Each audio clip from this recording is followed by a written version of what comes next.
اور اگر اللہ چاہتا تو تم سب کو ایک ہی جماعت بنا دیتا، لیکن وہ جسے چاہتا ہے گمراہ رہنے دیتا ہے اور جسے چاہتا ہے ہدایت دیتا ہے۔ اور جو عمل تم کرتے ہو اس دن ان کے بارے میں تم سے ضرور پوچھا جائے گا۔ اور اپنی قسموں کو آپس میں اس بات کا ذریعہ نہ بناؤ کہ لوگوں کے قدم جم چکنے کے بعد لڑکھڑا جائیں، اور اس وجہ سے کہ تم نے لوگوں کو اللہ کے رستے سے روکا تم کو سزا چکھنی پڑے اور تمہیں بڑا سخت عذاب ملے۔ اور اللہ سے جو تم نے عہد کیا ہے اس کو مت بیچو اور اس کے بدلے تھوڑی سی قیمت نہ لو، کیونکہ ایفائے عہد کا جو صلہ اللہ کے ہاں مقرر ہے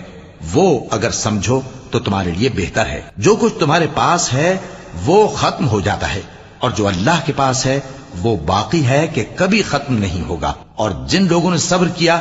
ہم ان کو ان کے اعمال کا بہت اچھا بدلہ دیں گے۔ جو شخص نیک اعمال کرے گا، مرد ہو یا عورت، اور وہ مومن بھی ہوگا، تو ہم اس کو دنیا میں پاک زندگی بسر کروائیں گے